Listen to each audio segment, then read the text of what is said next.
South African ngifuna nivala umlomo nonke ke manje ngicela nonke nithule nilalele ake nilalele uJulius Malema lo ama EFF athi ayamlwela lo athi afayithela yena uJulius Malema against thina baqalile bahlangana benza ama meetings bayasitargeta ake sithuleke thina South Africa ake silalela uJulius Malema nansi video. They must stop shouting at us. They must go and fight for their battle in Zimbabwe and win. If they've got ground and they are formed on the basis of solid ground in Zim, why are they speaking in Santen and not Mashonaland or Matabeleland? There's nothing Santen in Zimbabwe. There's everything about the Zimbabweans. Let them go back and go and fight them. Even when the ANC was underground in exile, we had our internal underground forces fighting for freedom. And we have never spoken from exile. We call on Zimbabweans to stop being cowards and confront Mnangagwa's government and go and reclaim their own country. They cannot continue to stay in South Africa as if they are enjoying life here. You will never enjoy life in somebody else's country. You can only enjoy life if you go home and remove ZANU-PF from power and arrest those who are stealing the gold of Zimbabwe. No one is going to fight for these Zimbabweans who are loitering the streets here. They are their own liberators. For once, they must take responsibility and get into buses and go home and vote. Zimbabweans are called upon to go home and vote and stop blaming other people for their own misfortunes, which they've got solutions to. It has always been a problem, both in the hospitality industry and in the security industry, where foreigners are preferred over our people. The most dangerous crimes today are committed by the so-called foreigners. Because those people are dead already. I mean, you cross a river with crocodiles, and then you come to another country, you are still alive. That's a bonus. I'm not prepared to take a platform and say foreigners must go home. I would rather not be a president of South Africa. I will be a president of my children at home. We'll practice cabinet there. No, I don't want. I must go and tell these hungry Zimbabweans to live here. We call on Zimbabweans to stop being cowards and confront Mnangagwa's government and go and reclaim their own country. They cannot continue to stay in South Africa as if they are enjoying life here. You will never enjoy life in somebody else's country. You can only enjoy life if you go home and remove ZANU-PF from power and arrest those who are stealing the gold of Zimbabwe. South Africa, when the elections, get into buses and go home. Go and fight. Angithi nemzuleke uJulius Malema ukuthi uthini. Akasizwe ke ukuthi lama African awalwela kangaka uJulius Malema. Ake siqale nje eZimbabwe ke sizwe ukuthi bathini ngoJulius Malema eZimbabwe. Wamukelekile na uJulius Malema eZimbabwe? Nansi video. We say to him, keep your dirty hands out of Zimbabwe's affairs, Malema. So he suffers from the Rhodes syndrome. At 43 years of age, he is no longer a youth. Who is he from South Africa to try to tell the youths of Zimbabwe who should be their ruler? Malema pakati papa ya ma. Akunauza udauzia mai vemhuri bata musikwe wayo. Amai vacho vanobva wauya kuzokutunga. Now to get Malema from South Africa, coming from Norway, talking about succession in Zimbabwe, it shows that this is a foreign agenda. And to whom does Malema pander to? He panders to the dictates of the post-colonial or of the colonial company, colonial era company, Anglo-American. He posits as a pseudo-revolutionary and a cryptic intellectual. He never properly went to school. And he propounds big theories about how Zimbabwe should be run, as if it is his own country. At 43 years of age, he is no longer a youth. Who is he from South Africa to try to tell the youths of Zimbabwe who should be their ruler? Malema pakati papayama. Why? Because he is a friend of Kasukwere. Ayike nizwileke ukuthi kuthiwane eZimbabwe ngoMalema. Ake siye Nigeria ke siyozwa ukuthi ngabe Nigeria ayamukeleka yini ama illegal foreigners noma ayaboshwa. Abantu abangena eNigeria ngokungemthetho bahenlishwa kanjani? Kungabe kuthiwa abadocumentwe noma bavele baboshwe bagaxoza Nkosi? Nansi ivideo. The offense is Section 65 of the Nigerian Immigration Act 2015. Anyone who aids an illegal entry of non-Nigerians into the country has committed an offense. So you have Ma-EFF amahle ezika CIC ezika Juju awusuka madoda uMafinyila the criminal. Ake sizwe ukuthi bathini ngaye eKenya. Julius Malema ngabe wamukelekile na eKenya? Kwenzakalani ngaphandle kweSouth Africa? Ama foreigners wena Malema wamukelekile yini kule Africa othi uyayilwela against your own country? Nansi video.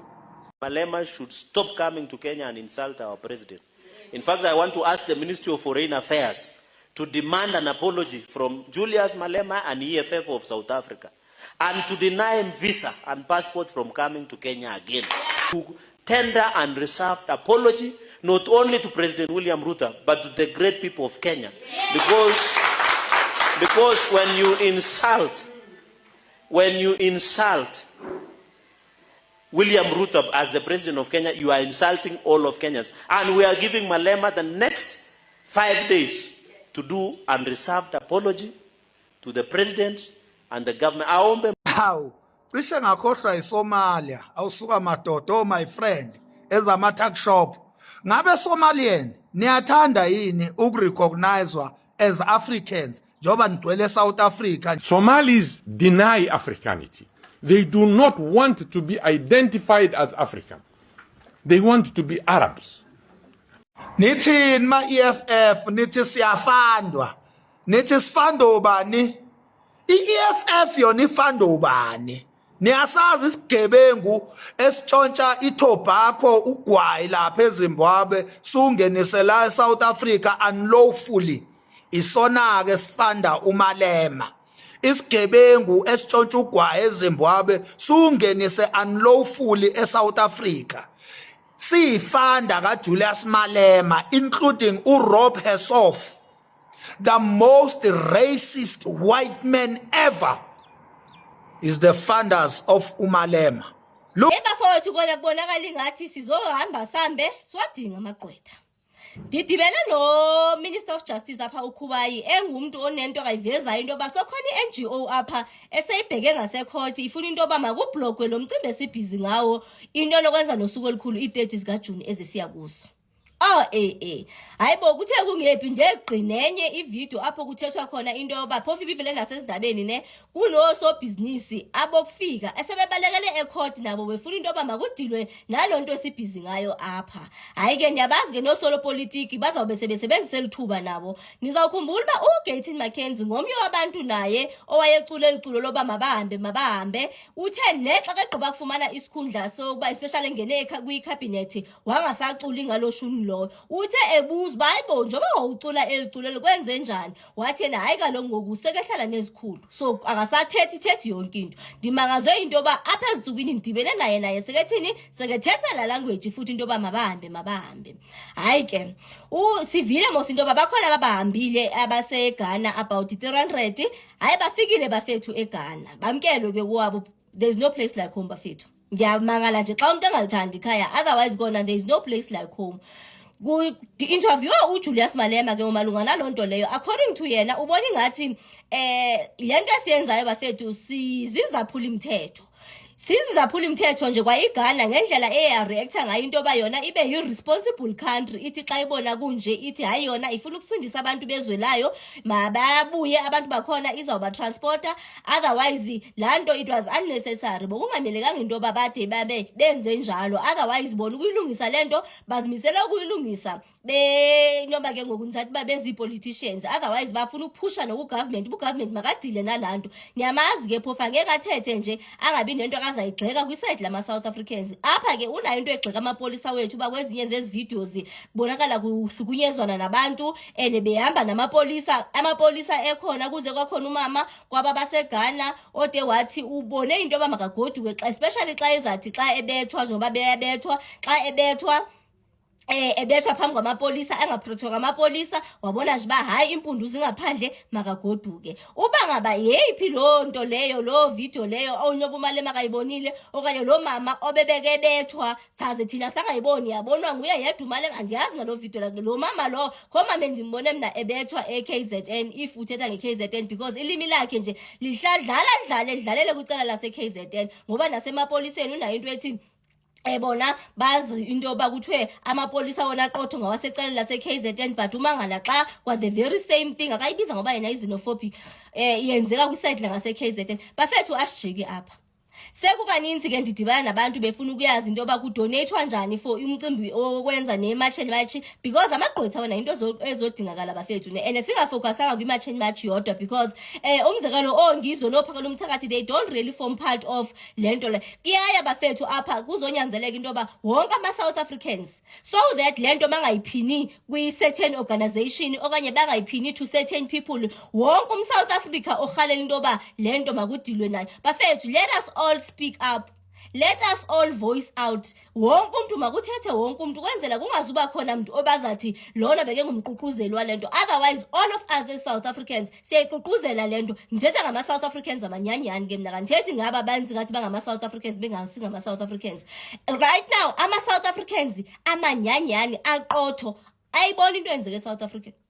Akekho nje umuntu obhadlile right now ongahaleli into yoba iSouth Africa mayilungi nayafa bafethu isizwe sethu just yesterday sive into yoba intercept iziyobisi ezi worth almost 1 billion eBeitbridge ngithetha ke mina ke kwiborder la ngicala la seZimbabwe phansi kwawo lento ababathanda ukusoloko beyicula makuvula amabhoda vula zibhuqi kaloku bafanele bona bafethu baya benefit andithi no General Nhlanhla Mkhwanazi wathi kulento yabo yoba mababe nale syndicate abanayo kuyadingakala into yoba mababe nama dual citizenship even iborders ilento because kuba lula into yoba kuzogqitha yonke lento abafuna mayiqithe so thina abantu ababa nembulaleko thina abantu abanenhlungu thina abantu abazinto yoba eziziyobizi zenzani kuba fowethu zenzani ebantwaneni bethu asiyifuni bafethu lento lena thina especially not now not when we are witnessing we are seeing ukuthi kwenzakalana ezweni lethu vele umuntu obenefitayo uzayicula ngaphambili into yoba makuvulwe amabhoda because uyazi yena unezizathu zakhe wayefuna kuvula amabhoda asubuya nithanda lo muntu lo utsho because ethanda ama-Africa kungenzeka into yoba uawe into yoba yena ikhona into akayibenefitayo kwinto zangaphandle so asizudlalwa ngoku bafethu asiudlali nje lo mdlalo lo so the last time nabafethu ndisiva ngento enokwenza nokuncedisana nematch and match it was when uChris Excel wayenze iBakabadi apho kulapho sasidonate khona ke kudonatelwa umzekelo yena uJacinta lo but because ngosiyayibona basizodinga ingathi ipokotonyana engathi zinzulunyana bafethu iyafuna into yoba masichazelwe umuntu oyaziyo waziyo baba because I don't think bank account yona ikuwise because yabo nayo they do have access kuma bank accounts wethu just like mina umuntu ofuna ukunipha lonto akanipha yona bafethu andimnikezi mina ibank account yami ndinganikisani ingqam ebaya kwi strangers ngenumber yami usually it's people that are very close to me abane number yami so ndivele ndithi ofuna ukwenza makenze lonto ofuna ukuyenza nje kamnandi cash send nantonto lezi wenza cash send uya screenshot uya inbox awudingi ingqam into yoba uze ube ne bank account yami ukwenzela uthumela lonto ofuna ukuyithumela bafethu and